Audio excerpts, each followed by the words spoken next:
Hi, everybody. My name is Frances Hasso. I'm an editor of the Journal of Middle East Women's Studies, and I am a faculty member at Duke University in Gender, Sexuality, and Feminist Studies, and the History Department, and the Sociology Department. So I am pleased to be chairing this panel, and among my tasks will be to be a timekeeper. Each person will present for 15 minutes, and I'll be using my friendly timer and give all of them a 1-minute warning. And if I have to cut them off, it will not be personal. It's because we want to have a great discussion, and they can't tell you everything they know during the presentation.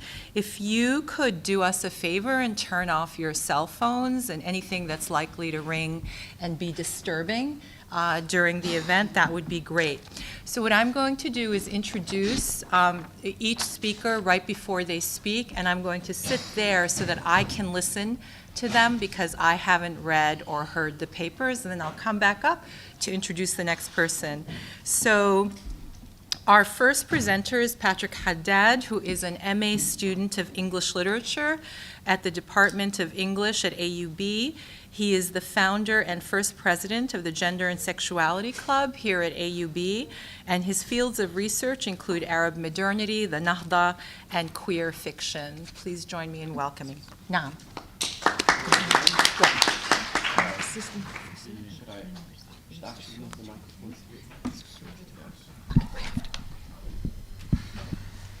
Okay, perfect. Hello everyone, thank you for coming. So my paper is titled Friendship as a Way of Life, Foucault, Queer Friendship, and Rabia Alameddin's Kool-Aids. In this paper, through a reading of Kool-Aid's The Art of War by Rabia Alameddin, I argue that Foucault's friendship as a way of life can be relevant politically, as a way of thinking of queer kinship ties outside of the structure of the NGOized community.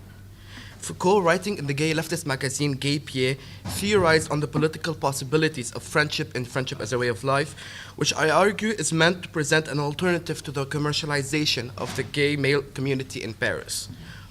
Through a comparison between the Lebanese civil war and the AIDS epidemic in the States, Alameddin posited that these two events are similarly traumatic for gay men in Lebanon. I believe that Friendship as a Way of Life, Foucault, AIDS, and the Politics of Shared Estrangement by Tom Roach can help us understand how we can view the AIDS epidemic as a shared traumatic event which can provide political possibilities of personal alliances and friendships, and thus similarly how healing from the devastation of the Lebanese civil war through the formation of these Foucauldian friendships can provide the same catharsis. Finally, I will be discussing the Didier Eribon's chapter also titled Friendship as a Way of Life in his book Insult at the Making of the Gay Self, in light and in reference to Foucault's essay and Alameddin's book, to formulate an understanding of Beirut as a site where new kinship ties can be formed. In conclusion, understanding Kool-Aids using the lens provided by Foucault, that of friendship being a primary foundation and kinship marker for the gay male community, will unearth a unique reading of Alameddin's book, and I believe an argument into the political possibilities of gay friendship. In his magnum opus, Kool-Aid's The Art of War, Rabia Alameddin issues the first serious challenge against the Lebanese heteronormative familial structure in fiction. In the pastiche-style novel, Alameddin chronicles the tales of two families, the first centered around Lebanon and the second in the USA. Yet these two families are by no means exclusive to each other. The protagonist Muhammad, his sister, and his sister friend Marwa continuously cross over throughout Kool-Aids, aided by the nonlinear narrative structure of the novel. Moreover, the family centered in the US is comprised mainly of LGBT people, and I will return to this point later on in order to catalog and better understand the US family and its radical critique against the heteronormative familial structure. Thus, Alameddin throughout the novel queers the traditional formulations of family, first by challenging Muhammad's relationship with his father. However, the challenge to the father is not remotely exclusive to the parent. As citizenship in Lebanon is constituted through the patriarch. Thus, in challenging the father, Muhammad challenges his citizenship, his nationality, and the state apparatuses that are connected to it. Secondly, due to Muhammad's dismissal of his birth family and adoption of his LGBT family, he is queering family by literally replacing the roles in the traditional heteronormative family structure with gay male surrogates. My goal throughout this paper will be to query the structure of this LGBT family, question its historical significance in LGBT history and Lebanese history, and make a claim how this form of kinship making is essential as a way of life or politics of the daily life. In short, how the queer family in Rabia Alameddin's Kool-Aids provides the praxis for overcoming local, regional, and international structures of oppression. Thus, it is relevant for me at this point to bring into light the article that inspired this paper. Michel Foucault's interview, Friendship as a Way of Life, conducted for the gay French magazine Gay Pied, addresses the friendships formed at the margins of society. He contends that in reference to the gay community in France, that friendship as a tool to base political movements on is especially powerful. Very simply, he says, during war and equally in prison camps, you had soldiers and young officers who spent months and even years together. During World War I, men lived together completely, one on top of another. And for them, it was nothing at all, insofar as death was present and finally the devotion to one another and their services rendered were sanctioned by the play of life and death. In bringing up World War I, Foucault suggests that these kinship ties are formed at the margins of the state itself. When empires were sending their men to die, these young bodies, under ownership of the military-industrial complex, were united in their subjugation, not by enemy troops, but by their country's willingness to use them as pawns. As such, Foucault is highlighting that these kinship ties can only be formed by the bodies oppressed by the state, by the nation. As Foucault continues, what do we know about these emotional uproars and storms of feeling that took place in those times? One can wonder how, in these absurd and grotesque wars and infernal massacres, the men managed to hold on in spite of everything, through some emotional fabric, no doubt. I don't mean that it was because they were each other's lovers that they continued to fight, but honor, courage, not losing face, sacrifice, leaving the trench with the captain, all implied a very intense emotional tie. This is not to say, of course, that this political friendship that is able to overcome boundaries can only be formed by gay men. It is true that Foucault was talking in the context of the gay male community in France, and we are now in the context of Kool-Aids, but we are discussing all bodies undergoing manifold manipulation by the state apparatus. However, specifically in the context of gay men and in the context of Kool-Aids, and as Serene Hood argues in Sex and Love while talking of Kool-Aids, sex and love, whether gay or straight, serve as both literary strategies and social psychological border crossings. At this point, I would like to highlight the implication of these queer kinship ties and to contextualize them more fully in the urban life through Didier Eribon's Friendship as a Way of Life, An Insult and the Making of the Gay Self. In Insult, Eribon presents a philosophical treatise on the emergence of gay culture in France, notably Paris. Yet his treatise is presented in a narrative, almost autobiographical style. In the third chapter, Friendship as a Way of Life, which is obviously a reference to Foucault's interview, he introduces the gay self after arriving to the urban sphere. Gay as well as lesbian sociability is founded on a practice, even a politics of friendship, on the necessity of making contacts, meeting people who could be friends and slowly building a circle of chosen relationships. As Henning Bech puts it, being together with other homosexuals allows one to mirror oneself in them and find self-affirmation. It allows one to share and interpret one's experiences. The network of friends and associations, together with the pub and bar, are the most important social institutions in the homosexual's life. Only through these is it possible to develop a more concrete and more positive identity as a homosexual. Taking us away from World War I, Eribon discloses that the exile of the homosexual from their native community to the urban space is, in of itself, worthwhile to consider as the prologue in the creation of the kinship ties, as the creation of the queer kinship ties. Even while we discuss literal exiles due to war and conflict, such as is the case in many Lebanese post-war narratives, we must keep in mind that the borders we cross may not only be geographical. The notion that border crossings is not a straightforward act of geographical relocation, as Hout argues in Sex and Love, and that sexual and or amorous relationships create for many Lebanese male and some female characters a proverbial borderland with openings to new sites of being and belonging, but also of well-being. Thus, the homosexual's arrival to the urban life may be a literal geographical exile for some, as is Muhammad's case in Kool-Aid's. But what is relevant for us is that it is a proverbial crossing over from the rural familial structure to a new site of being and belonging, mainly a new hope, ripe with new kinship ties and queer family structure. And yet, as we are talking of the validity of these kinship ties, their Foucauldian material conditions, their geographical movements from rural to urban, from war-torn Beirut to San Francisco, and their implications on gay livelihoods, we must keep in mind that this form of friendship is shown in Kool-Aid's and Turah al-Madin's linking of the AIDS epidemic and the Civil War. We are offered the opportunity to cross over the politics of friendship from one context of the AIDS epidemic to the Lebanese Civil War. Returning to our primary text, Rabia al-Madin's Kool-Aid's presents simultaneously two overreaching narratives of alienation and marginalization. The first being the AIDS epidemic generally focused around the USA, and the second being the Lebanese Civil War generally focused around Lebanon. However, these two narratives are not exclusive. In fact, I argue that al-Madin posited them together in order to bring a shared critique of the juridical, medical, military system discussed above, as well as to allow for a politics of shared estrangement, or a politics of friendship to govern the recovery and modalities of life after these two events. The Lebanese Civil War and the AIDS epidemic are by no means exclusive in the different narratives of the characters. However, several characters cross over, such as Muhammad, his sister and Marwa, who survived the war only to be reconstituted in the queer family structure formed by the gay kinship ties. The different entries in Kool-Aid's may be seen as ambiguous and their authorship contested, and I believe that al-Madin links together the Civil War and the AIDS epidemic through employing the ambiguity of the entries in blurring the lines between the different narrators. This alliance between straight identifying people and gay identifying people in the wake of the AIDS epidemic is not a new concept brought up by al-Madin, such as the friendship between Marwa, Muhammad, and his sister. Nor has the concept of friendship as a political tool been hitherto missing from the gay community in the wake of the AIDS epidemic.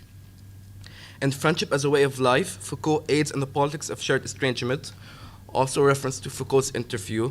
Tom Roach investigates the early years of the AIDS epidemic and the subsequent reaction of the gay male community. In the early 1980s, AIDS Service Organization responded to such discrimination of categorizing AIDS as a disease only affecting homosexual people by emphasizing the human devastation wrought by AIDS and by delinking HIV from sexual identity. Specifically, the AIDS body system strategically shifted the discursive terms of AIDS politics from sexuality to friendship. Guided by an ethics of discomfort, this support network, I argue, sets the stage for a politics of friendship as a shared estrangement in later AIDS activism. As a collaborative project that communized caregiving, the body system engenders a biopower from below, providing an alternative to the often prejudiced healthcare of AIDS-phobic medical institutions and fostering new forms of cooperation between the sick and the healthy, between the gay-identified and the straight-identified. Roach highlights exactly the critique that I believe al-Madin is ushering in Kool-Aid's.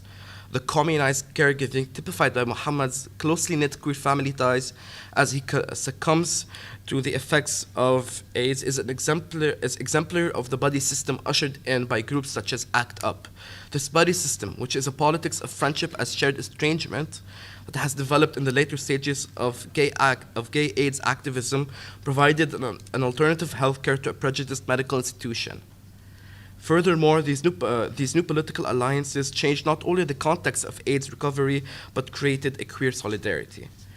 When Muhammad relocates to the US, he forms, through the myriad bonds of friendship, love, and sex, a diverse family that cares for its members, offers support, understanding, and essentially a new gay identity that acts as a protective shield from the fields of oppression that encumber them, and as a recourse from the ravages of war and AIDS. Muhammad and his sister, Marwa, James, Scott, Kurt, Ben, and Steve, all characters throughout the book, interact throughout the novel to form these queer kinship ties and new family structures. After hosting his first gallery show at 21, Muhammad had a review about him which outed him to the whole world as a gay artist. In one stroke, Muhammad was exiled from his father, from his family, and from the fatherland, but he was not left alone. Muhammad called Scott immediately and asked him to move in. This act of surrogacy creates the first foundation of the new queer family. After being alienated from the heteronormative family structure, Muhammad instinctively seeks out Scott and creates a new family that will last for the duration of the novel, to the joy of its ever-increasing members. Muhammad himself becomes Scott's support against an oppressive medical institution. When a doctor informed Scott that he was not getting any better and that he probably has, quote, AIDS dementia, Muhammad stormed into the doctor's office and forced the doctor to flee. It is at this point that the queer friendship between Muhammad and Scott is finalized and politically utilized for the shared benefit of the new queer family. So in conclusion, however, this has several noteworthy implications on our reading of Rabi' Alameddin's Kool-Aids. Firstly, through the linking of the AIDS epidemic and the Civil War, I feel confident in saying that Alameddin not only solidifies and validates a politics of friendship to form in the wake of the Civil War nostalgia, but a queer politics of friendship is essential in any post-Civil War catharsis. This would include a politics of solidarity between those completely marginalized by the redistribution of wealth and resources in the wake of the Civil War, a commemoration of those who departed us, and the remembrance of every point of the war, in the vein of Muhammad recounting his life story on his deathbed. Furthermore, throughout this new mode of life, we must realize that the political possibilities of these kinship ties are many. First, as I have mentioned, the restructuring of traditional forms of families into queer families goes against the oppressive tactics employed by the state apparatus, and therefore need to be emphasized in our communities. And second, we must also think of LGBT communities outside of the structure of LGBT community building and allow for the organic bonds formed by queer friendship to appear as a foundation instead. Thank you.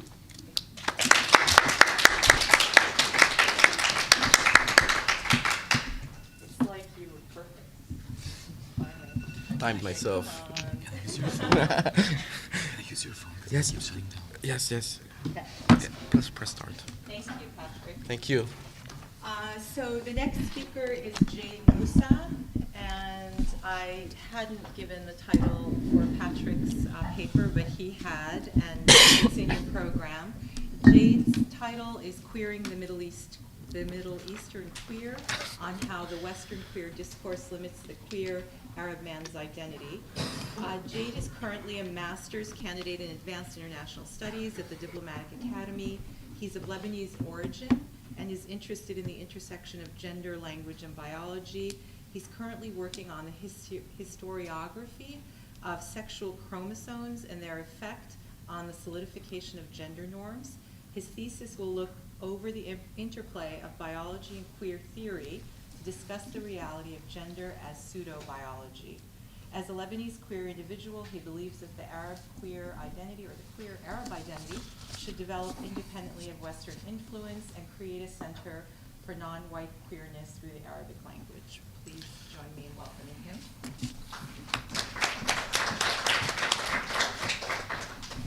Thank you. Is this working? Yeah. Okay, cool. Okay. Thank you for the introduction. So, as already mentioned, my research is titled Queering the Middle Eastern Queer, How the Western Queer Discourse Limits the Queer Arab Man's Identity. So I was mainly interested in looking at the interactions of West versus East, and how the general question that framed this research was, what are these interactions between Western queer discourse and queer men in the Arab world? And as we know, queerness is a term that has evolved quite rapidly throughout the 20th century and the 21st century, starting with just a term in German language to becoming a slur against homosexual individuals later on, and then becoming a political term. And today, to identify as queer insinuates a visibility within the community that distinguishes oneself from the mainstream and insists on one's individualism as viewed by the rest of society.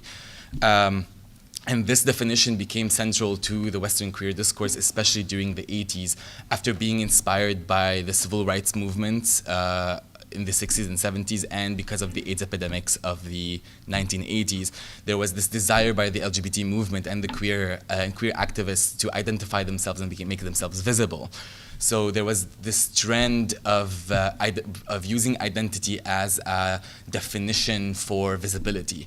And this became part of a certain infrastructure for Western queer discourse that became necessary for the evolution of the individual as himself and the community as a network.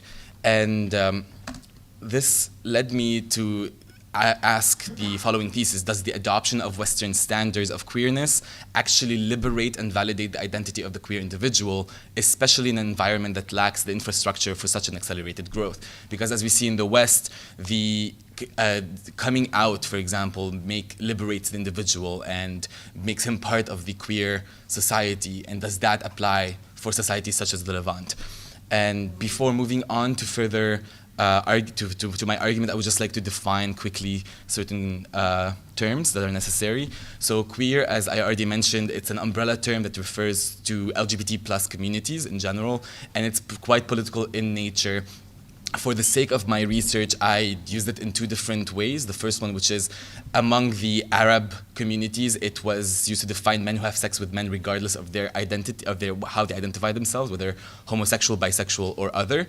And within the context of the West community, queerness was used as a term to define general queer culture. So this queer culture becomes, in the West, creates a performative. And according to Judith Butler, performativity is the societal constructs imposed on an individual by which he abides and defines its behavior. So in the context of queerness, even though queerness came out as an antagonist to the mainstream, there was this performative that was created as a consequence, a set of rules that white queers and Western queers have to abide by. And this performative becomes a certain culture. And among these different aspects of this culture is the coming out. So coming out is a procedure or event during which a queer individual asserts his identity publicly for the first time. So my methodology was mainly based on ethnographies that were already done. The main one that I used was Queer Beirut by Soufiane Mirabet. And surprisingly, in his book, he actually mentions that Queer Beirut is one of the first and only ethnographies on queerness in the Middle East. And this is an issue because a lot of the discourse that's happening about the Middle Eastern queer is done by white, Western-centric narratives. And this was one of the limitations of my research. So my independent variable was the Western queer discourse versus my dependent variable, which was the queer Levantine men's identity. So going back to my argument, I started with the queer discourse and its expectations. And the queer theory has been adopted by a globalized LGBT movement, which was moving rapidly into the mainstream. And it was mainly fighting for gay rights and marriage equality, and pushed for a new civilized society that accepts individuals that assert non-heterosexual identities. So this queer performative has emerged from the recent years of queer discourse and queer activism to establish a community that opposes the heterosexual, cisgendered mainstream. And these movements have pushed for a more liberal acceptance of LGBT plus individuals within each of their countries. And the West sought to create a space for the validation of queer individuals and their identities and to establish gay rights movements across these communities. So in this becoming part of the Western communities through the phenomenon of coming out yields to the creation of an us and a them, and where the term gay becomes a positive assertion of their solidarity to your us. So for you to become a part of this Western community and of this Western queer community, coming out was a necessary step of the culture. Yes, they are here to support even individuals that do not want to come out, but for you to become visible, to be able to claim your rights, coming out and becoming visible in the community was necessary. And this was part of as I already mentioned, a natural growth for the Western community because they were fighting for their rights. So the individual, it is the act that is necessary, and the aftermath is met with strength and support from the community, whether present physically in the individual's entourage or through other methods, such as online presence. So the individual comes before the context. The individual comes first. Yes, later on there will be a community to support you, but you have to put yourself out there. There's a sense of community that imposes itself on the members, yet pushes each individual to affirm and proclaim their own identity. But this clashes with the reality of Middle Eastern queer men, because encompassing them with a Western us and separating them from their patriarchal society does not necessarily liberate them or fortify them, or fortify their identity. Western queer discourse and identities are being adopted due to an imposed missionary role of liberalization, and these formations override the narratives of the individuals. There is a co-opting of the intricacies and experiences of every single Arab queer man. The academic accounts of social and anthropological behavior in queer Middle Eastern studies or texts have been written by an overwhelming majority of white gay American or European scholars who have diminished the Arab men's experience to fit their model of liberalization or liberation.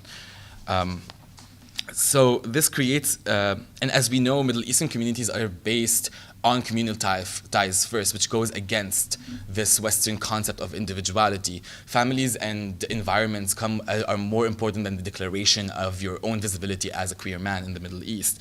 And we can see that, for example, within the relationship between individuals, between kids and their parents, when in the Middle East it's really rare, it's not rare, but it's not common for individuals to leave their parents' house too early, or when it comes, for example, to religious marriages, where there are certain ideas that parents have for their children when it comes to matrimony. So these communal ties clash with Western individualism. When Western queer sexual discourse overrides details of everyday Middle Eastern life and dismisses any insight into the everyday life of young queer Arab men, it exports neoliberal and neo-imperial behaviors that impose an assimilation of all experiences and universalize all unique LGBT plus identities of this non-Western sphere. So Salim Haddad, in one of his articles entitled The Myth of the Queer Arab Life, denounces the Western discourse of using and abusing the queer Arab body for their own agendas. So this happens sometimes through sociosemantics.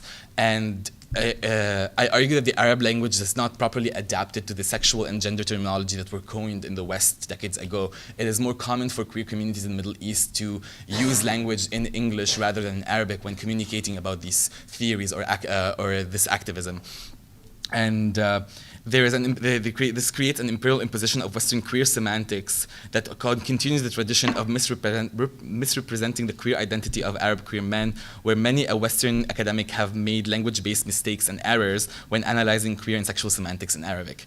So the integration of Western queer ideas and vocabulary into the Arabic language and the vernacular of Levantine men transforms the gay or queer identity from what it entails, usually a connotation of individual, most commonly cis male, who engages into sexual relations with other male and might be comfortable or not in his homosexuality, to a new sense of limitation where the standard of gay imposes a certain stereotype and performative on the individual.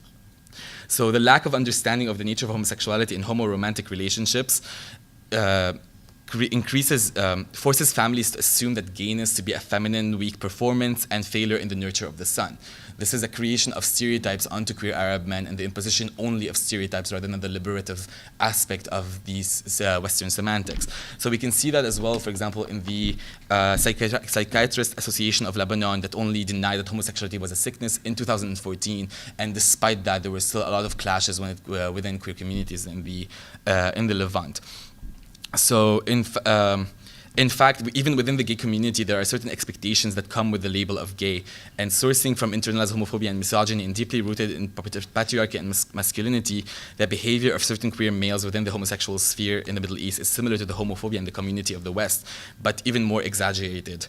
Unquestionably, though, there has been progress in the last few years. We cannot deny that. Globalization, the access to mass media and pop culture, have expedited the educative process where individuals of all generations across the globe are becoming more aware of queer sexual identities. Nevertheless, the stigma of having a son associated with a stereotype destroys the pride of the family, as it would be seen as a failure in parenting and a lack of communal and familial support. Due to the commercialization of the gay identity and semantics, combined with the import of Western queer vocabulary and stereotypical portrayal of LGBT plus individuals on mainstream TV in the Middle East, the queer vernaculars used among the men in the community and among family members when discussing the homosexual phenomenon portray subconsciously an image of weakness, femininity, and non-natural sexual behaviors. Therefore, the phenomenon of coming out is purely a Western queer performative that bolsters the dismissal of people of color queer identities and orientalizes their experience, which borderlines on the pinkwashing aspect. This leads to my discussion of failure of the Western queer discourse, and Western ideals of queerness do impose a demarcation on the person's identity as a push towards emancipation from societal standards. While Western culture is not exempt from cases of homophobia and misogyny or imposed performativity on queer male bodies, there is still a large space left for an individual's personal growth, and for his own body, his own identity, and his own visibility. On the other hand, a demarcation of one's identity in an environment such as the Levantine world does not necessarily give the individual space to a supportive community as seen in the West. In fact, there is a lack of a community when it comes to queerness. Moreover, this queer male body, after asserting his identity, would lead to his ousting from the general community. Consequently, the queer community in the Middle East is more of a sphere of influence that is loosely based on Western queer standards and is not supported by the infrastructure that is observed in the West. The development of gay or queer identity is assumed to be done through an imposition of the sexuality as a primary aspect of one's personality, and where acceptance of the family is only secondary. This is what's happening in the West. One's existence in the Western queer community is defined by their identity and the assertion of their visibility. However, with globalization and this increased awareness of homosexuality seeps into the Middle Eastern sphere through stereotypes adopted from movies, series, and publicized events, and shapes a label of queerness, gayness based on misogynist understanding of masculinity.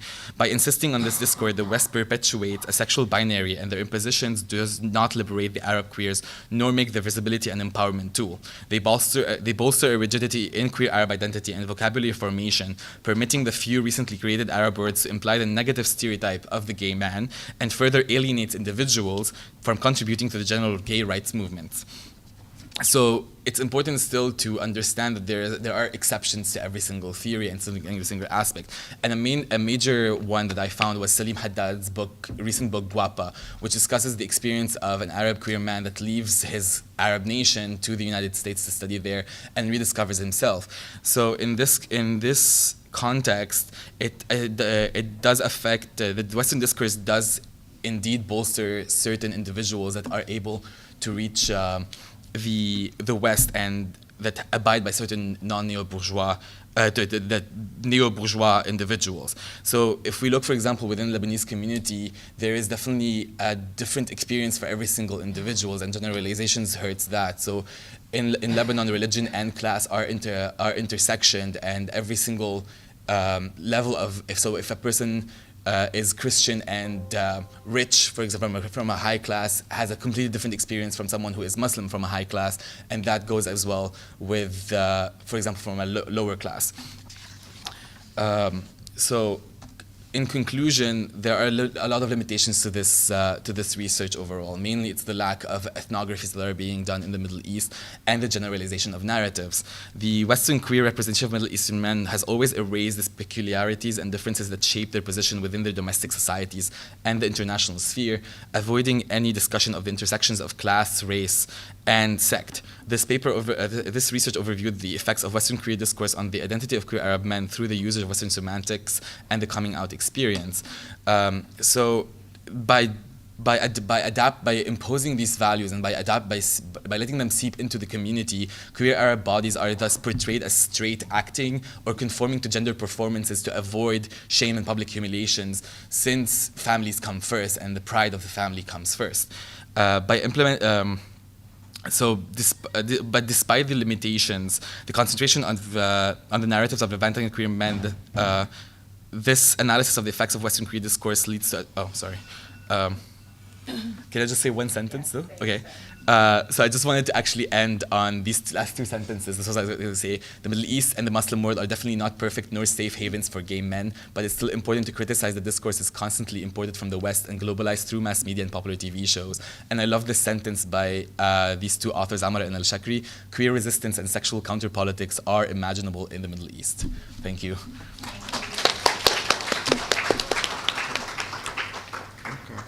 This was his first academic presentation, and he did fantastic. I am going to introduce Maha Aburaya with Maha because I only have one segment of a sentence, which says she is an assistant professor of sociology at Ajman University بالإمارات. So احكي لي بدك تحكي لي أي شيء لا، على خلاص، okay. what's your research focus? gender and many يعني أكتر من مجال في الدراسات النوعية في التنمية المستدامة. في الجندر يمكن ده تاني بس بحث عندي. Okay, so she said, yeah, I don't know how to mess with this. What do you? No, I want you. استني شوي. Oh, how do I make this work?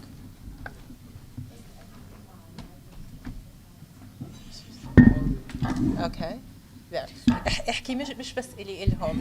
What's your عن إيش بتبحثي؟ في الدراسات النوع يمكن ده تاني بحث ليا بس في دراسات النوع وبرضو في التنمية المستدامة ويعني عندي أو أبحاثي في مجالات متخصصة. أنا أستاذ مساعد في جامعة عجمان وكنت في السعودية قبلها وطبعا أنا من مصر. So she is giving a paper titled Media Coverage of the Phenomenon of Boyat in Kuwaiti Society. Please join me in welcoming her. شكرا كتير. النهارده ان شاء الله هياخد موضوع التناول الاعلامي لظاهره البويات في المجتمع الكويتي كمقاربه نسويه. يمكن هبتدي قبل ما ابتدي البحث هي القصه ليه اخترت الموضوع ده. انا كنت في مصر سنه 2012 ولقيت مؤتمر بيناقش نفس الموضوع فبدات ابحث فيه فلقيت ان قلت اوكي ممكن اشارك فيه وانا في مصر. فلقيت الظاهره في الصحف موجوده في الصحف الكويتيه تحديدا لان المؤتمر كان خاص في الكويت. فرجعت كده يعني بذاكرتي اشوف لان انا اصلا دارسه في السعوديه يعني من 1983 ل 1993 كنت اصلا كطالبه عايشه في السعوديه. فقلت الظاهره دي ما كانتش موجوده كان بس في طالبه واحده كانت غريبه كده كانت قص شعرها قوي وكان دايما المدرسين بيكلموها وكنا بنستغرب ليه بس ما كناش نعرف. وقفت البحث ثم شاء القدر ان شاء الله ان انا اسافر بقى السعوديه والاقي الظاهره واعيش في وسط الظاهره دي تاني. لقيتها منتشره. انا لما سافرت السعوديه تاني 2014 كنت برضو استاذ مساعد في جامعه هناك فلقيت الظاهره منتشره جدا. فعشت بقى كون انت تقرا عن ظاهره ثم تعيش فيها وتلاقي ان كان في اختلاف مثلا من في خلال 20 سنه كانت مش موجوده وبعدين موجوده. أعتقد ده يثير الحس السوسيولوجي عند أي باحث اجتماعي. طبعا يعني المقدمة يمكن تكون هي أن احنا في مجتمعاتنا متعودين الأغلبية هم اللي هم الغالبية اللي هم الجنسية الغيرية لكن أيضا الجنسية المثلية موجودة وفي كل المجتمعات اللي هي بقى موجودة اللي هي ظاهرة البويات اللي هي يعني هم هناك بيسموها كده البويات وطبعا هشرح بعد كده جاي هذا الاسم منين.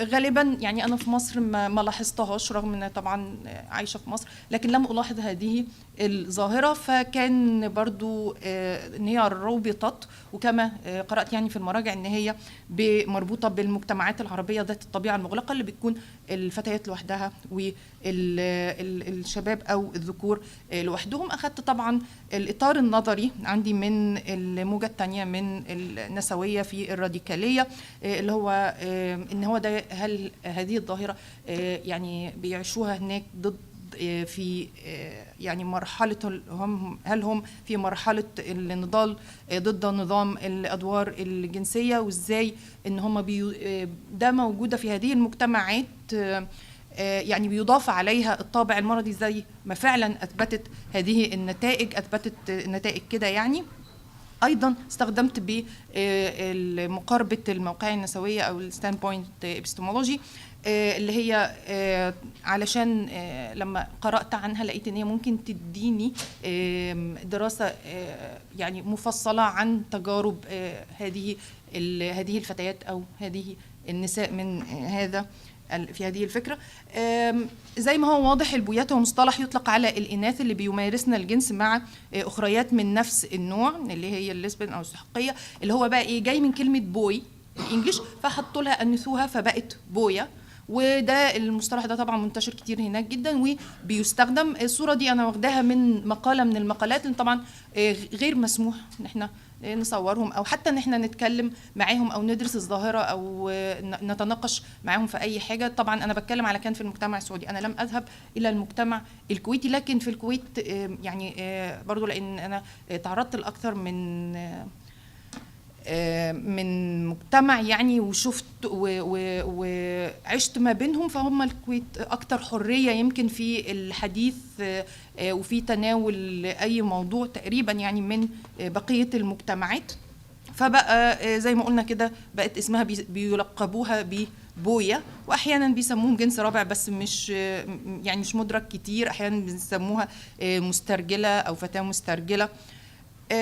ازاي او كيف تتحول برضو البنت البويا؟ ان هي اول حاجه بتبقى في المظهر، ان هي بس بتبتدي تلبس الملابس وبتبقى عندها رغبه، بعد كده الموضوع بيتحول للسلوكيات، تبدا ان هي في سلوكياتها، وزي ما هو واضح ان هي بتبقى في يعني سلوكياتها بتبقى طريقه المشيه، طريقه الاكل، النظره، حتى بتبقى يعني طبعا مختلفه. يعني في بنات بيبقوا قاصين شعرهم او حاجه او لابسين حتى ملابس رجالي او ملابس رياضيه، بس لا بيبقى معروف ان دول مثلا مش بويات، انما دول بيبقى لهم سلوكيات مختلفه. وبرده بناء على المراجع ان هي بتتحول بعد كده ممكن تتحول الى ممارسه جنسيه. برده هشوف من البحث هل في المجتمع اللي انا درسته هل المقالات بتوضح هذه الفكره، هل في اي مرحله من المراحل بتعتبر هذه البويه منهم. وطبعا برضو استعنت بدراسه ريتشارد عن هو الانماط اللي هو نمط هل هم في نمط الهجره ولا التارجح والتذبذب او نحو الازاله او التجاوز. يعني كنت عايزه ادرس اي مرحله من هذه المراحل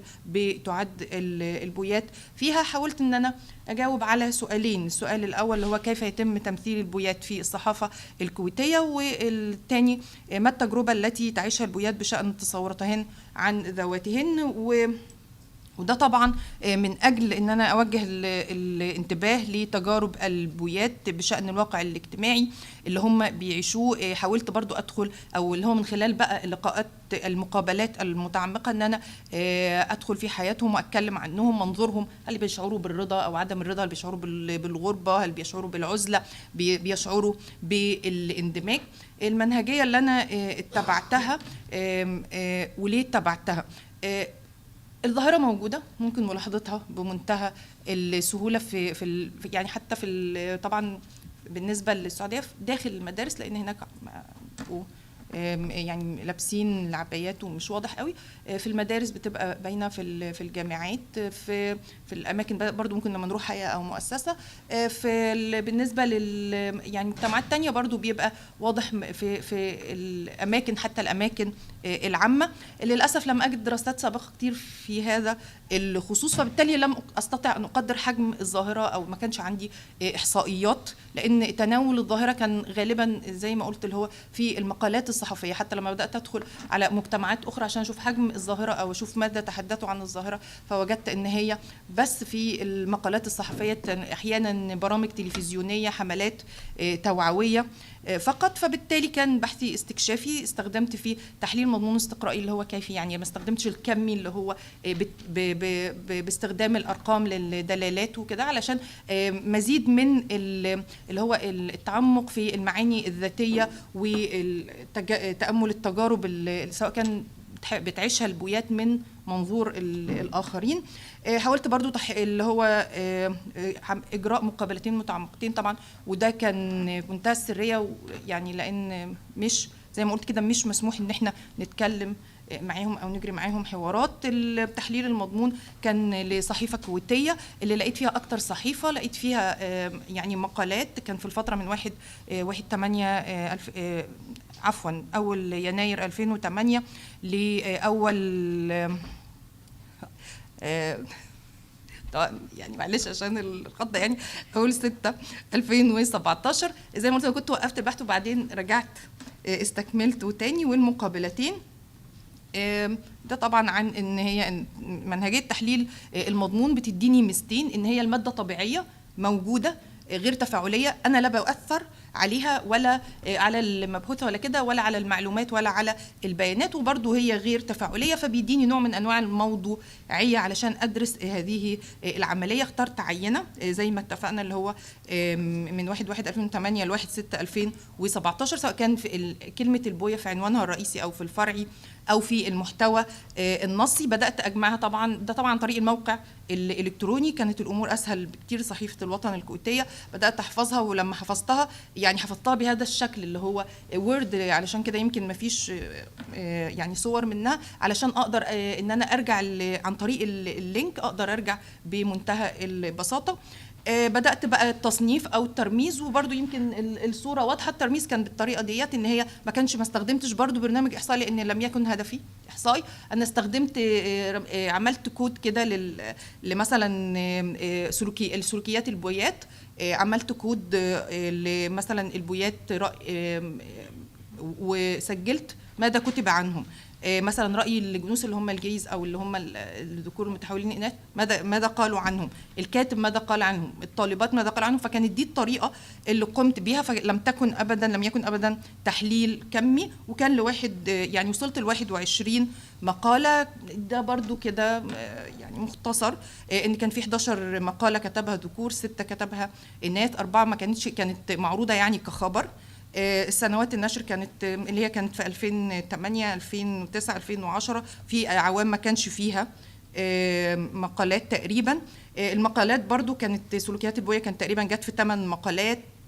الرأي عن البويات جت في 3 مقالات. الرصد كظاهرة سلبية جت في مقالتين. التصدي للظاهرة جت ل8 مقالات. ان مشكلات موجودة في المجتمع ومن ضمنها البويات جت مثلا في مقالتين، ومقالة فيهم عن الجراحات تجميل وغيره. زي ما قلت برضو استعنت بالمقابلات غير محكمة البناء. يعني أنا سألت سؤالين فيهم بس: ما تصورك عن ذاتك وكيف يعاملك الآخرين؟ وسبت لها حرية إن هي تتكلم براحتها، لأن الموضوع حساس. الموضوع برضو مش عارفة هي هتتقبل ولا لا، لأن أنا كنت عاملة حسابي إن أنا 5 مثلا أوصل 5 أو 10. وطبعا كان في ناس بيرفضوا. لا مفيش، عادي يا دكتورة. كنت بسألها، كان بيبتدي الموضوع دايما: أنت ليه قصة شعرك كده؟ أنت ليه لابسة كده؟ فعادي يا دكتورة، موضة. أو إن هي مثلا إيه تبدأ تتكلم اللي هي لو معتزة مثلا أو هي حاسة بهويتها. الإجابة عن بدأت بقى السؤال الرئيسي بدأت أقسمه: تصور الآخرين عن البويات، تصورهم عن إيه الممارسات اللي بيقوم بها البويات، كيف يتم التعامل المجتمعي بيهم. وطبعا أنا يعني عايزة أعرض ده كله بس عشان الوقت. يعني غالبا كان في مقالات كتيرة إن هي بيذكر اسم بويا. يمكن البوينت الرئيسي من هذه الشريحه ان هو في عندي 13 مقاله ما عرفتش ايه هي البويا، فمعنى كده ان هو يعني موجوده. برضو كان في راي عن داعيه ديني يتكلم في الموضوع، الطالبات المتخصصين. الاسباب اللي كانت لما بيذكر ان هي لماذا يوجد بويات في المجتمع الكويتي، كان العامل البيولوجي اقل عامل ركزوا عليه. كان بيركزوا برضو على العوامل النفسيه، العوامل النفس اجتماعيه. ظهرت عوامل اجتماعيه اللي هي طبعا الاسره وعدم تفرغ الوالدين، الاستعانه بالخادمات، والعوامل الاخلاقيه اللي ركزوا فيها على تراجع الدين وزياده الفضائيات وكده. الممارسات اللي كانت بتمارسها البوية هم كان من رأيهم اللي هو الميل إلى كل ما هو ذكوري في المظهر، في السلوكيات. ان هم الجنوس او الجيز كانوا بيقولوا ان هم فيهم رجوله وشهامه. الاستشاريه النفسيه كانت بتقول ان هم بياخدوا هرمونات علشان يتحولوا يعني. الطالبات اللي هم زميلات البويات كانوا بيخافوا منهم. كتاب المقالات كانت بيقولوا ان هي دايما بتحرص على اللبس فقط. يعني برضو كان في رأي ان هو دايما البوية بتمارس العنف، وده كان موجود في مقالات كتيرة جدا. كانت غالبا المقالات وضحت انها بتوصم بسمعة سيئة، ان هي دايما موجودة في مجموعات، ان هي لا توجد لوحدها. الرغبة في جذب الانتباه. طيب التعامل المجتمعي فيه كان في قبول من ناحيتين. قبول قد يتحول الى رغبه، وده ان هو كان في المقالات قالت ان كان في بنات قاعدين بنات قاعدين وحاولوا ان هم يعني يتكلموا مع بويا ويجذبوها. واحيانا كمان كان في اراء بتقول احنا متقبلينهم، دي حرياتهم الشخصيه، بس ما حدش يعني بعيد عننا يعني. برضو اللي هو المعامله المجتمعيه او التعامل المجتمعي معهم كان احيانا في صمت وتجاهل وعدم استنكار، احيانا في تشجيع، والمقالات ركزت ان غالبا اللي بيشجع الموضوع ده الاطباء والصيادله اصحاب المقاهي والمطاعم اللي هم مستفيدين من تواجدهم، وان على اساس وجودهم بيجي كمان ناس على يعني بنات تانيين عشان يتعرفوا بيهم. وصل الموضوع ان هو القبول ان هو في دعوه للمناقشه وعلنيه، وده لقيتها في مقالتين ان هي بدات الموضوع ان هو موضوع وظاهره موجوده وعايزين نعالجها، بس برضو كان طبعا في رفض وخوف وان هي بتمثل خطر اجتماعي يكون لازم العقاب.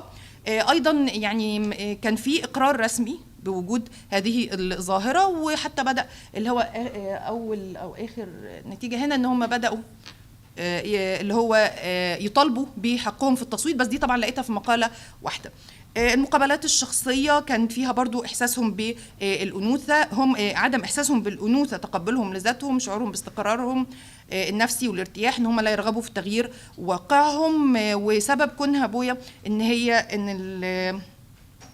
هي ده بسبب اللي هي المجتمع الذكوري اللي بتعيش فيه، وان هي بتحاول ان هي تحصل على الحريه وتتخلص من المراقبه. طيب يعني النهايه او النتائج ان يوجد اعتراف ضمني بالظاهره وبانتشارها، ان هو مسكوت عنه تصنيفهم، مسكوت عنه الاختلاف بينهم، فهم بيصنفوا ضمن فئه واحده. ان اللي هو موجودين في المجتمع الكويتي على شكلين، اللي هو الرغبه في ارتداء الملابس بس، والسلوك الذكوري. يعني المقالات لم تذكر ان هم في علاقات كامله، ان هم ذات سلوك مثلي جنسي فقط. الاعتراف المجتمعي ان هم على الشخصيه والشكليه، لكن لا يعترفوا بالسمات البيولوجيه.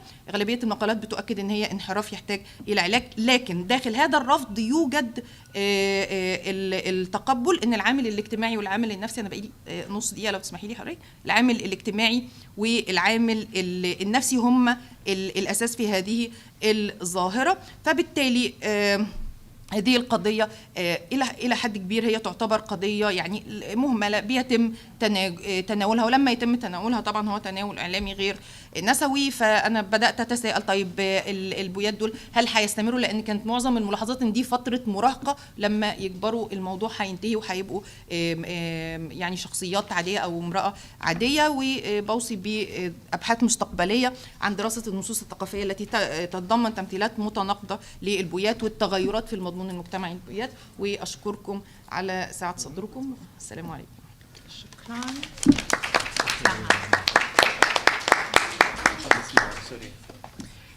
ممكن أسألك، حكيتي بدي أعرف مين اللي ما يسمح. كم مرة حكيتي ما يسمح؟ She said a few times that somebody doesn't allow, إنه مش مسموح. بس ما حكيتي, you didn't say the subject, like مين اللي ما يسمح؟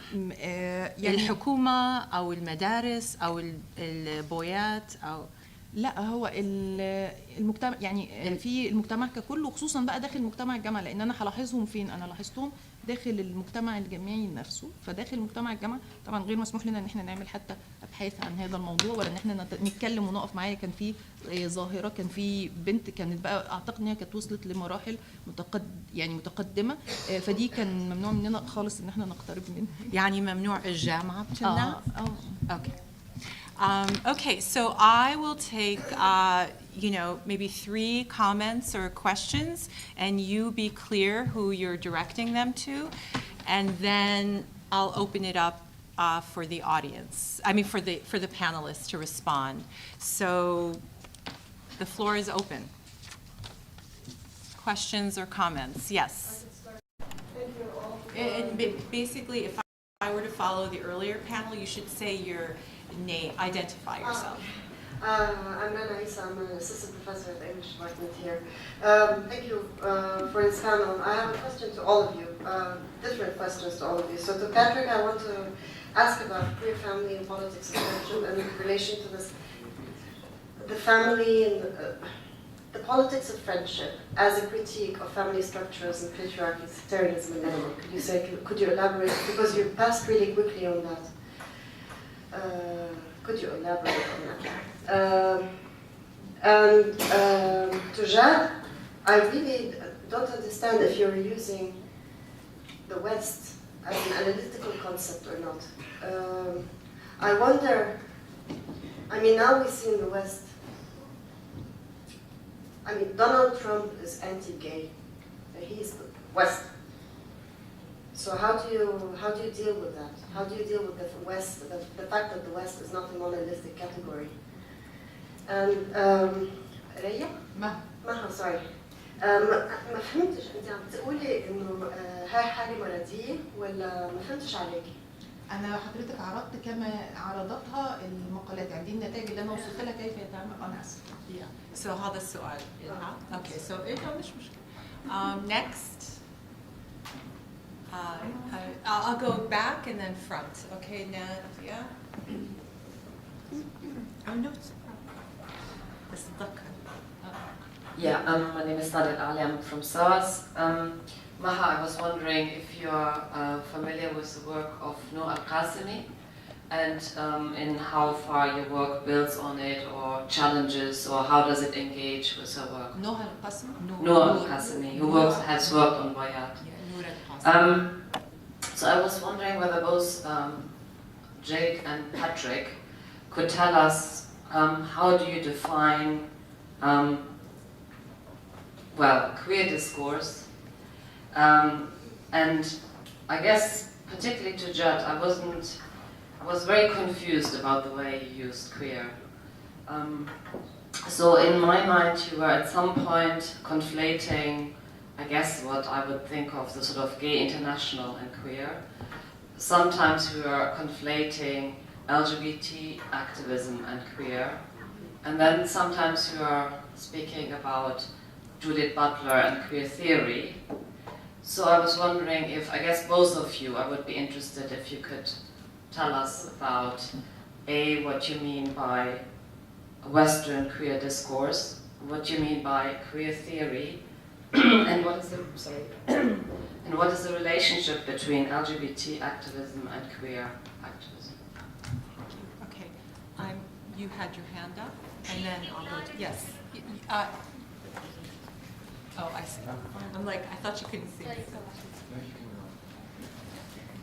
بس سؤالي لمها أول شيء. بس اسمك؟ اسمي لما الخطيب من Open Society Foundations. بدي أشكرك معها على البرزنتيشن اللي عطيتيه، وبس عندي مشكلة أنا بالمنهجية تبعتك أو يعني النقطة اللي أنت عم تنطلقي منها، لأنك يمكن جاوبتي جزء من السؤال إنه أنت وصفتي كيف في تغطية إعلامية للبويات، بس كمان حتى أنت أشرتي لهم كظاهرة، يعني أنت بتتعاملي معهم كمشكلة موجودة بدنا نحلل أسبابها ونلاقي لها حل، ولا هم جزء من، يعني أنت إذا تعطينا بس أكثر عن وجهة نظرك، يعني هل بتشوفيهم هم جزء، يعني أفراد بالمجتمع موجودين لهم اختيارات معينة، سلوك أو ميول يعني زيهم زي باقي أعضاء المجتمع، ولا أنت بتشوفيهم إنهم هم فئة منعزلة وإحنا عم نحللها من هذا المنطلق؟ وكمان قلتي إنه كان مش مسموح إنك تجري حوارات معهم، يعني كانت العينة كثير قليلة لأنه مش مسموح، إنه شو كانت مين اللي ما منع إجراء الحوارات، أو شو كانت يعني الأوبستكلز اللي واجهتيها؟ Okay. We'll do another round, but I'm going to do one more, which I saw your hand first. I'm Hind. I'm from Kuwait University, and my question is for Maha. I might need help translating some of what I'm trying to say here. So, to follow up on the question before this, your presentation is, I mean, I don't know where to start, to be honest. Like, this is an extremely violent discourse.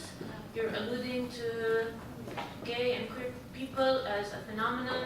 You're talking about articles. Yes, I understand that you haven't authored them, but you're recirculating and reproducing that violence here. Do we really need to sit and hear that queer people are a result of neglect and bad TV or like foreign TV? What's the use of this? And even like the use of the word boya itself, I'm aware of someone brought up Noor's work, and yes, that's valid, but she relies on people who self-identify as boyat. But in Kuwaiti society, the word is a slur, it's derogatory, so why are you using it? Like if people want to use it to refer to themselves, that's fine. But as with any minority who have had slurs used against them, we don't recirculate that if we're not members of that community. So how can you come here and talk about boyat? Like that's absolutely confounding to me. Thank you. So what we'll do now is we'll take, the panelists will respond. So بدك تبدي ولا أبدأ مع حاضرة تبدي؟ أوكي. So بدك إذا ممكن يعني تجاوبي كل الأسئلة اللي كانت يلا تفضلي. يعني يمكن السؤال 2 انا وجهه نظري ايه؟ اوكي انا وجهه نظري ايه؟ انا موضوعيه جاي اعرض الموضوع وتناول المقالات لهذه الظاهره. لو على المستوى الشخصي يعني سؤال شخصي بقى مش على مستوى البحث. طبعا كل انسان له حريه، انا مقتنعه بكده تماما ان كل انسان له حريه ان هو يختار الهويه التي يريد ويعيش على اساسها. يمكن انا كده جاوبت حضرتك على سؤالك ان هو انا اؤمن، لكن انا جايه بعرض ان هذه يعني ظاهره او قضيه او فئه او اقليه او موجوده، وبعرض بس كيف يتم تناولها اعلاميا يعني. اوكي.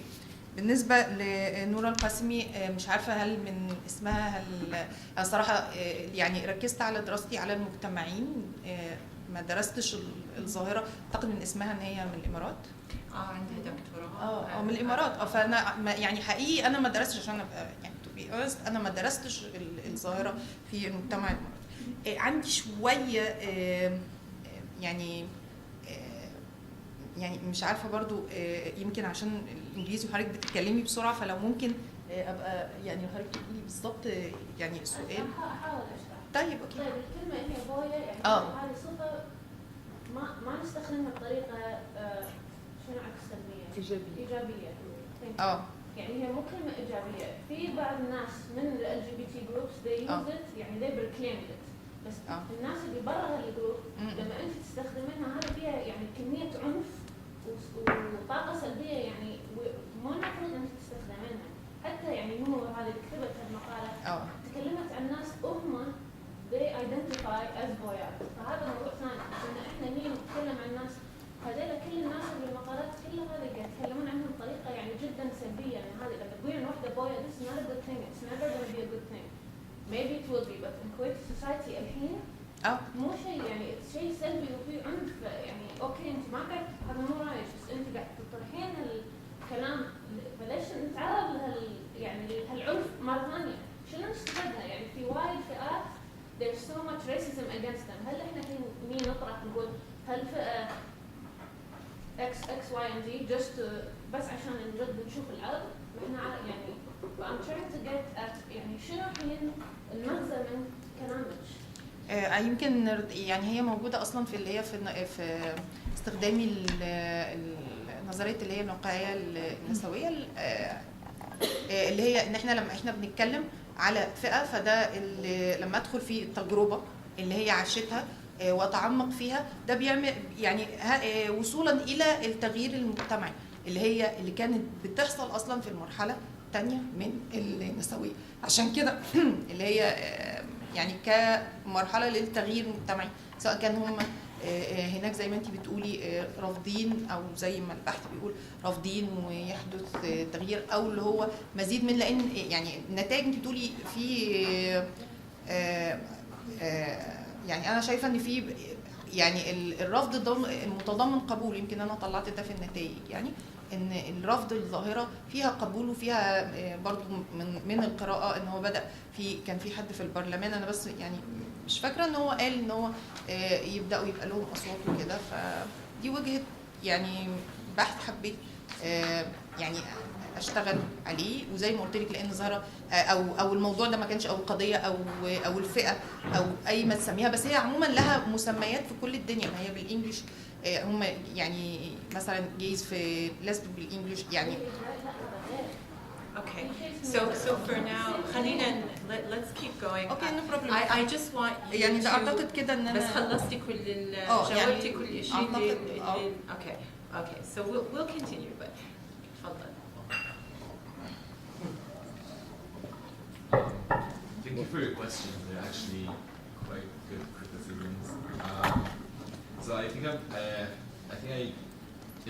just felt like they could be combined together in the same answer.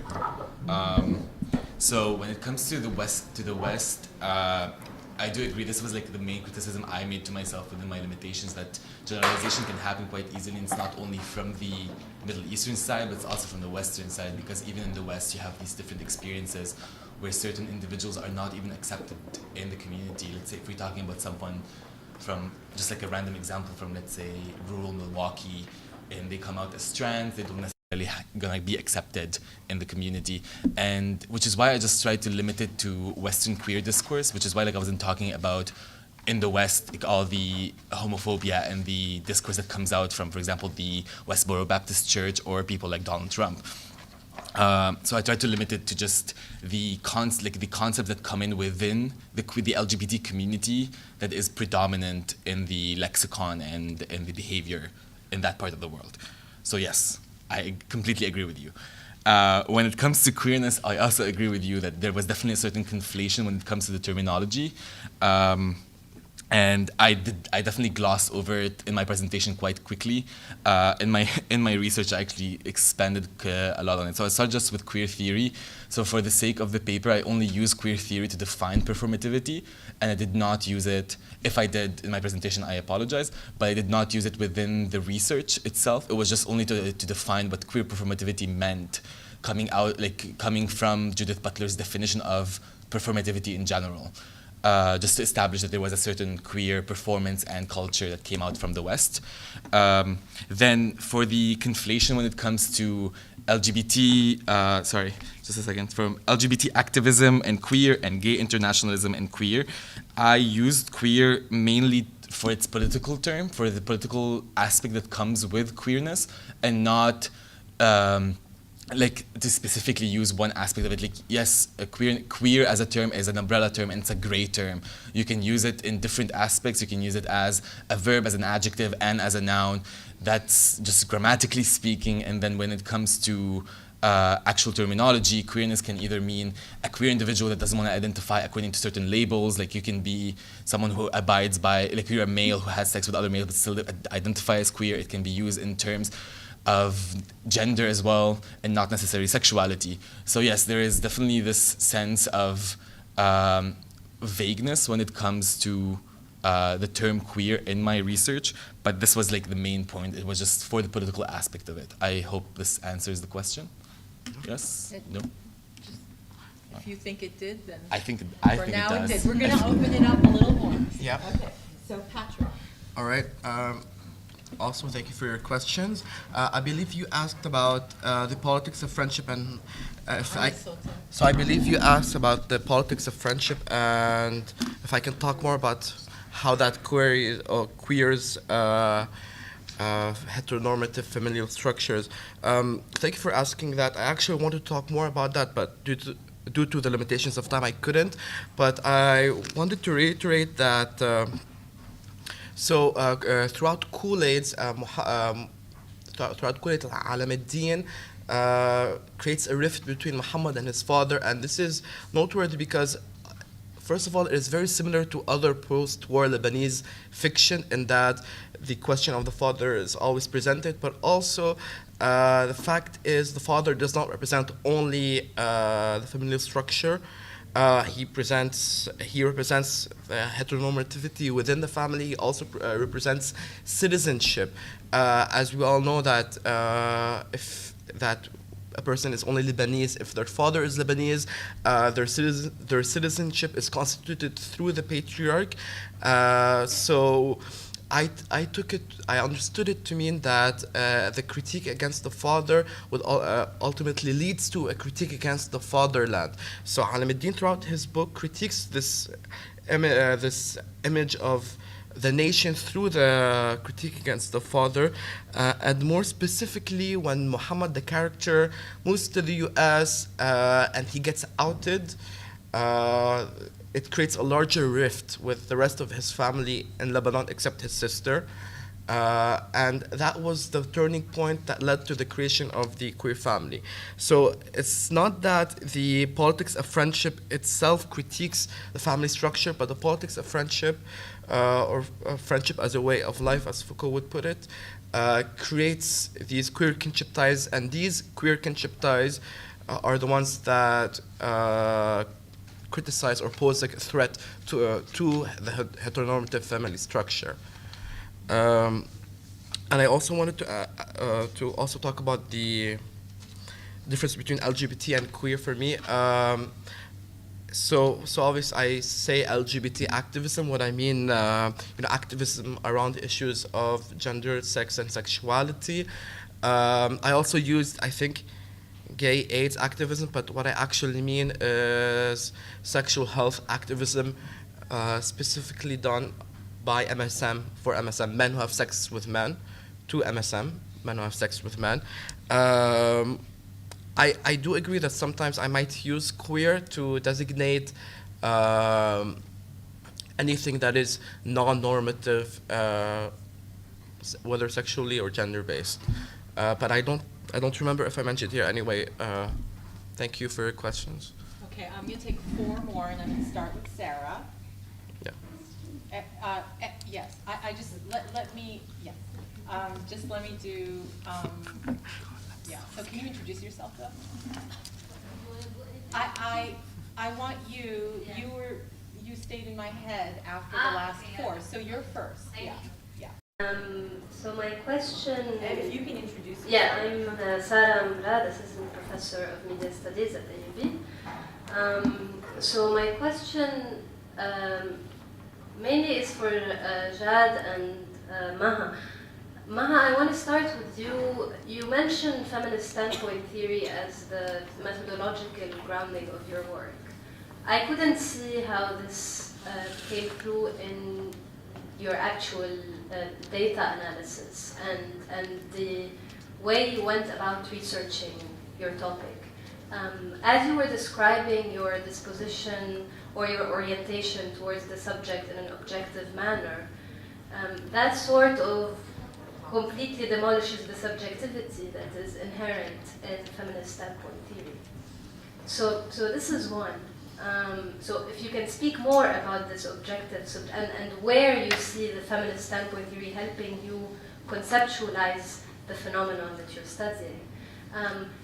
I am reminded of, rather than feminist standpoint theory or feminist research, your approach reminded me more of the sociology of deviance kind of approach, which played an important role at a certain historical moment of normalizing deviant behavior by objectifying it into a legitimate project for knowledge production and scholarship. But so if you can clarify the feminism there and what you took from feminism, especially because I was, when in one of your slides, when you mention feminism, you say that in the second wave feminist, there was a sort of dismissal of genderqueer women. And this is also a claim that has to be challenged because this was part of an ongoing political struggle among feminist groups. For Jad, you talk about Western queer discourse, but somehow we fail to see the agency of local self-identified queers. And yes, there was a certain definitional, murkiness. You used queer in different ways. The part I think was missing was this non-normative impulse of using the word queer rather than an identitarian claim as a sort of, as you mentioned, a political disposition against norms writ large, right? So maybe say more also about local queer discourse and what that looks like. Thank you. Okay. More? Okay. Yes. Name? Maya. مايا الحلو. أول شيء بس مها في بس بعتقد في مشكلة بالترمينولوجي كمان غير كلمة بياض في conflation بين شو يعني متحول، شو يعني gay، شو يعني lesbian، gender identity و sexuality. فبعتقد هذه كانت إنه بعتقد إنه فيك تطلع على هدول الترمينولوجيز ويمكن يساعدوك كمان بالاناليسيس تبعك. تاني شيء جاد أنا I will build on what Sarah was saying. I am very uncomfortable with how you described يعني how you kind of robbed agency from the queers in the Middle East. I have a problem also with using queer yet again in another conference to talk about gay men. Queer is not about gay men. Queer is emerged from a place where feminism actually used it as a critique of a lot of other things, but that also. So if you would like to think through your paper that way. In addition, what is the Middle East? Yani, I know in the West the Middle East is very like, they understand what the Middle East. I don't. We are in Beirut. What is the Middle East really? Yani, if we're talking about Beirut, then what you are talking about might in some cases apply for queers in Beirut. Not that I agree with that analysis, but might, okay? But is it Middle East Egypt? Is it Middle East, yani, where is the Middle East? Is it Syria? Is it Palestine? What Middle East are we talking about? Yani, it doesn't apply even like in the peripheries. Thank you. Okay, third person. I'm going to have you. Yes. Hi, my name is Jeremy. I'm from the Graduate Center CUNY, and thank you all for interesting panels. I just have a quick question for Jad. I was curious when you were creating this monolithic West versus East situation, when two of your major interlocutors, Sofian Mourabit and Salim Haddad, are both mixed race individuals who were primarily raised in the West and not in, say, Lebanon or Syria or Palestine or elsewhere, using them as the quote-unquote authentic voice of a queer grouping. And I'm also curious that you always use the singular, an atomistic sense of queer across whatever this Middle East may be or whatever it contains, when there is such a difference of discourses, maybe simultaneous but not synchronic, taking place, say, in Egypt or in Cairo or in Beirut or elsewhere. And when you're doing this, obviously, I agree with the lack of gender being mentioned earlier. It's very bizarre with using queer. But I was also wondering why you never mentioned class. The experiences of an upper middle class individual in Beirut is very different from, say, a working class member in Tripoli or in Beirut itself. And I'm just curious why that was never an actual issue in the discussion. Thank you. One more question or comment that I did see hands earlier. I saw here. Okay, let's just go then. Well, let me throw in one. I just wanted to, sorry, now I have way too many notes. Yeah, I just thought Jad Musa, right? Yeah, I just want to build on the binary problem, I think, that is set up in just a productive challenge, right? And so, and I think you're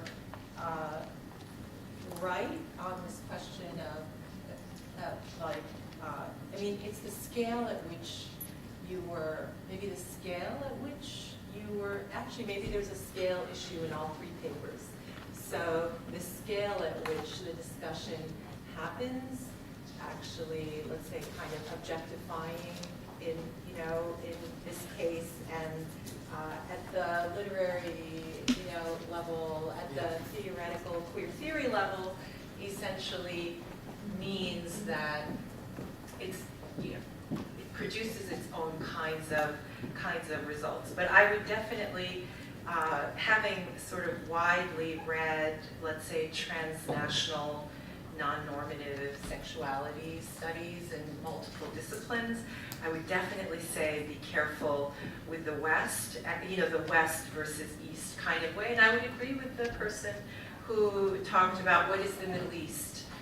Maya, yeah, definitely, because if we just follow some of this scholarship. So let's open it to the panelists, and this time I'd like to start with Patrick and come forward. Patrick. Yes, so you mentioned the question of scale. Okay. So you mentioned the question of scale. I think that was your comment. Yeah. Yeah. And you don't have to begin with me. You can begin with, you had three other comments. No, I He did. Okay, go on. Yeah. I just wanted to say that you might have a point. I'm thinking now that even though what I'm conducting here is more of a literary analysis of a novel, but I believe that it does provide insight into dealing with the question of community building, which is NGOized, versus a politics of shared estrangement, the politics of friendship. So that's where I'm coming from. Obviously, this might pose problems when you try to take this argument and try to apply it elsewhere outside of the book. But I would argue that it might be possible in another paper, actually. One person asked you about the character. Was that for you? About the characters, the protagonists, or was that for Mike? Okay. Yeah. So, Chad? Yeah. Thank you. Thank you for your questions again. I want to start with the easiest one, I guess. What is the Middle East? Also, something I glossed over quickly was that I only mentioned queer Beirut, but I did also get ethnographies from writers who wrote about Palestine and a bit in Syria. But I do agree that the terminology of using the Middle East in the paper was probably incorrect because it's such a broad term as well. So thank you on that comment. So I just want to go back to the queer shouldn't be used for gay men. I think, in my personal opinion, is queerness is a term that doesn't abide by rules and doesn't abide by who is allowed to define themselves as queer. And I clearly state that my paper is not only about gay men, it's also about any individual, like any man that has sex with other men, and that doesn't necessarily make them gay, because you have bisexual men, you have trans men, and you do have a point at a certain sense when it comes to queerness, but you can't just say that queerness is not for gay men, because since queer is a political term, and if you want to define yourself as such, then do you have a reply? You said queer shouldn't be used for gay men. This is exactly what you said. I think she was meaning. I wasn't using. No, but I wasn't using he to only identify as men. It was only a grammar point. I'm not gonna. I apologize if it was offensive, but I'm not. I personally did not want to use he, she every single time. Maybe I should have used they in that sense. I apologize. Okay, for the monolithic West, for the voice of Salim and Sufyan, I did mention that there is a huge centricity of the West when it comes to discussing the discourse of Arab identity in general. And yes, Sufyan and Salim are two people that were not raised in the Middle East, and they do abide by that. But I wasn't necessarily making them the voice of the Middle Eastern people. I was just using Sufyan's work because it was the only ethnography that was quite extensive on a longer period of time that I could find in the moment itself. More research should be done by me, by other people as well. And I did mention class quite quickly. I should have expanded on it as well. I do agree that class plays a way bigger role because experiences and narratives in Beirut are completely different than people who were raised in Zahle, for example, or in Tripoli or in Saida. And the dynamics change completely, especially from a metropolitan city like Beirut, where you have access to these certain communities that will support you versus someone like me who was raised in Zahle, where there was no access to any of that throughout the 2000s and even today. Sorry, I'm just still looking at the questions.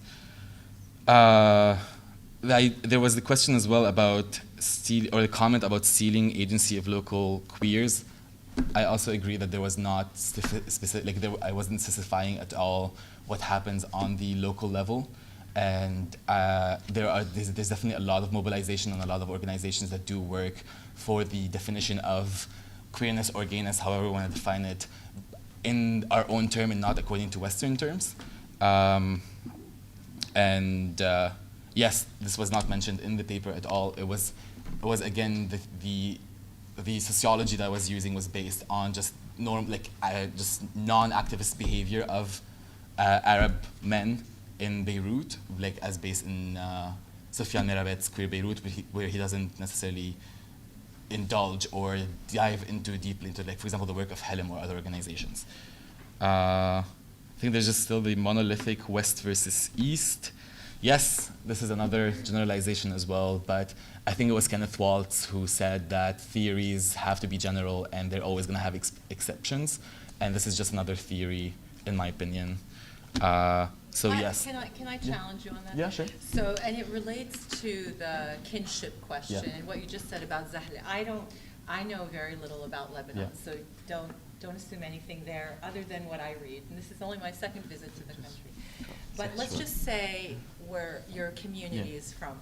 So when you talk about, a community, so the research that kind of looks at race and class transnationally and sexuality and gender finds that there are costs to a kind of individualistic, you lose more than you gain. You might lose more than you gain. And that's the question. So, for example, in the context of Australia, the United States, New York City, Martin Manella and Sam, looking at people who are citizens, not citizens, poor white people. So I think that, there's actually an analytical link, and there is theorization by people of color and transnational feminist scholars, and I agree with the person who said that,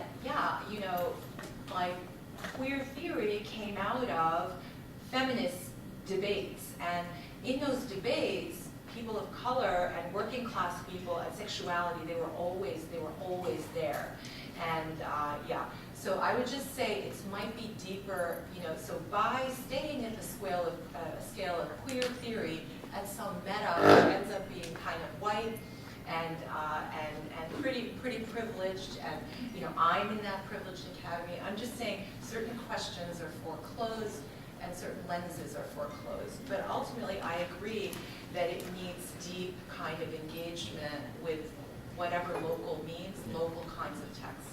Okay, last, do it. 3 minutes is we need to break for lunch. And then 3 دقايق. انت دور. بالنسبه للي حضرتك بتقولي انا الانطلاق هي استخدمتها ازاي اللي هي نظريه الموقعيه ده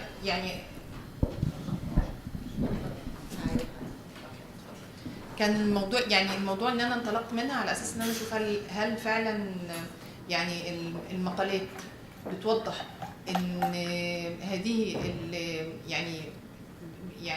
عايزه اقول لك ان هي هذه الافكار الموقعيه اللي بتهتم بدراسه التجارب، وبالتالي الاختلافات والتركيز على الذات اللي موجود التركيز على الذات اللي المفروض يكون موجود في في الدراسات. عايزه اعرف هل هي فعلا موجوده ولا مش موجوده. وزي ما قلت انا بحثي استكشافي، انا لسه مقدمه، ممكن يكون لابحاث تانية توضح الموضوع اكتر. بالنسبه ما استعنتش بالثقافه، انا كنت اللي هي نظريات الانحراف الاجتماعي ده، لان فضلت ان انا اخد الموضوع من زي ما قلت كده من مقاربه نسويه. ثقافه الانحراف هتخليني اخد الموضوع يبقى حكمت على الموضوع. انا اكدت ان انا بعرض الموضوع بموضوعيه كما وجد في التناول الاعلامي. اوكي، ده تمام. في اي حاجه تانية انا وقعت مني ولا كده الامور اوكي تمام؟ بالنسبه في قصه الترمينولوجي، اعتقد ان انا قرأت فيها ما يعني، والأمور يعني ممكن تكون الوقت محدد ان انا اعرض كل الافكار او اعرض كمقارنات، وازاي ان هو في تصنيف لها اللي هم في 10 راحل يعني ما اعتقدش ان هو كان الوقت يسمح. انا كان كل هدفي او زي ما قلت كده حتى من العنوان، حتى ما كانش يعني سب تايتل او حاجه، لا ده العنوان الرئيس ان هو ايه اللي هو التناول الاعلامي، كيف تم تناول الظاهره. ما دخلتش كتير فعلا في المصطلحات رغم البحث عن تقريبا حاجه و30 صفحه يعني، فاكيد متعرضه لده كله. فممكن يعني لما البحث كامل او نتناقش فيه او ان هو ازاي يعني ونتكلم مع بعض، مفيش مشكله خالص. شكرا. Thank you to the panelists and thank you to the audience.